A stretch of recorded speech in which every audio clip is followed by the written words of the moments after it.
Welcome to Inside the NCAA. I'm Jeremy Villanueva, and today I have the pleasure of speaking with Tori Murden McClure, president at Spalding University, vice chair and a member of the NCAA Board of Governors, and chair of the Division III President's Council. President McClure, thanks for joining us. My pleasure. President McClure, Division III President's Council had the tough decision this week to cancel the 2020 Fall Championships for Division III. Now, a few weeks prior, Division III Management Council had written that recommendation to the Board of Governors to cancel the championships. Can you maybe just walk us through the past few weeks and the discussions that led up to the President's Council making that call? Interestingly enough, it started with SAC, with the Student Advisory Council, on Sunday afternoon a couple weeks ago, talking about the ethics of playing. And one student brought up the issue of using COVID-19 tests for otherwise healthy athletes instead of reserving them for folks who are really sick. And that sort of fed the conversation of other students. And then, of course, the guidelines for the resocialization of sport had come out the Friday before. That informed a lot of the president's conversation. But the ethics of moving ahead with sports when you're putting students on buses, having them travel, sometimes long distances, spending time in hotels and eating in restaurants or takeout food, the exposure of the athletes, even if we're not nervous about these healthy young people contracting COVID, to whom would they spread it? And that we all understand the educational benefits of sport.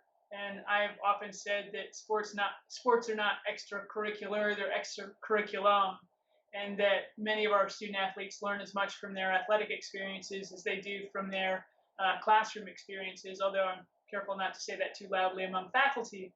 But even given that, would we want to expose our students and their families and their contacts to COVID-19 if we could avoid it? And that was really the ultimate choice, to cancel the fall championships, because so many folks, even if they're in an isolated area, are working towards some championship goal, and they don't want to be left out if other schools are engaged in that. So it made sense to just take a breath, take a pause, and in the fundamental fairness of our spring athletes lost their season last spring, certainly their championships. It's not that you want to spread the pain, but the sense of that responsibility is writ large, and our students are leading the way in those conversations about what it means to be responsible. I'm glad you brought up the Student Athlete Advisory Committee, because not many people realize maybe sometimes that SAC has a voice and they're talking to Management Council, they're talking to President's Council, those voices are being heard. Can you maybe just expand on a little bit about that, of just how important it is to have that committee? Student Athlete Advisory Council is super important, and they've got a surprisingly powerful voice when it comes to student presidents deliberating what the right choice is. And I've watched the President's Council change their point of view on a number of occasions based on the voice of student athletes. Because at the end of the day, we're here to serve our students. And if our students are saying we need to be ethical, if our students are saying we need to be moral, shame on us if we don't follow their lead. So many Division III conferences had already moved sports to the spring. So some people were asking, well, why not just move the championships to the spring as well? There are many talks with Management Council, President's Council, and the Division III Championships Committee. Can you talk about just those discussions and what led to the decision not to postpone the championships to spring, but to cancel them?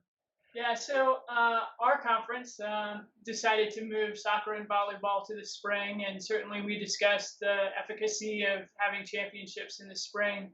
At the end of the day, in Division III, we were really mindful of making sure that we don't create a dichotomy between kind of the well-resourced institutions and the less well-resourced institutions, and to plan two championships, sort of two sets of championships running at the same time in the spring, was going to create tremendous logistical problems, not just for the NCAA, but for individual schools as well.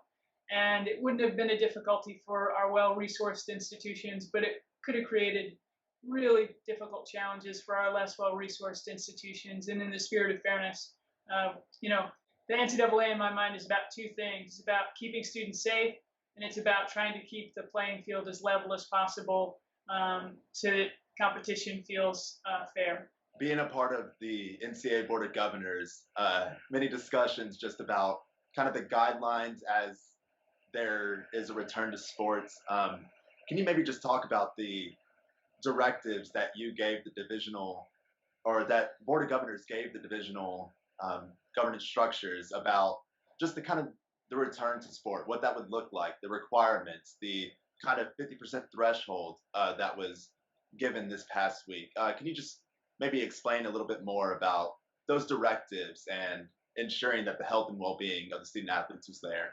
I think the issue is really keeping students safe.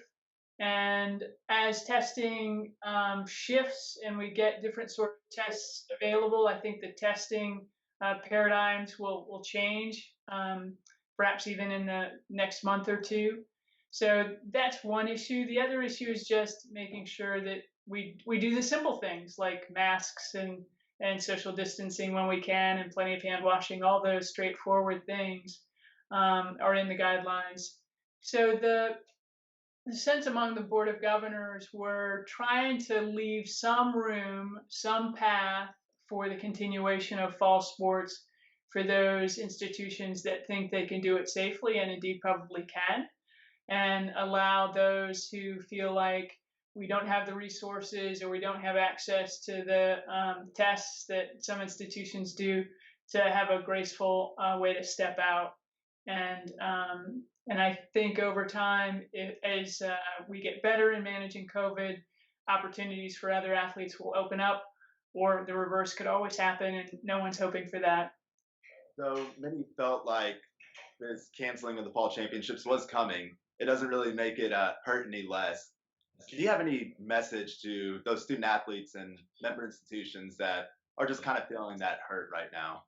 Whenever I'm talking to students, I reference the fact that I took a rowboat alone across the ocean, and that my comfort with uncertainty is extraordinarily high, and that they'll be able to talk to their children and grandchildren about, hey, I was a student athlete when COVID-19 hit it, and that we they experienced it, they weathered the storm, they're learning a tolerance for adversity and a comfort with uncertainty, and these things will serve them well in later life.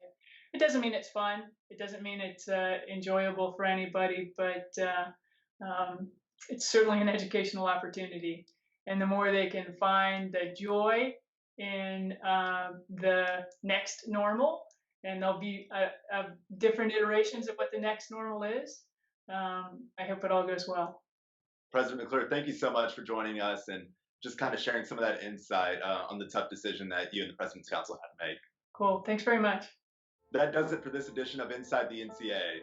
I'm Jeremy Villanueva. Thanks for tuning in.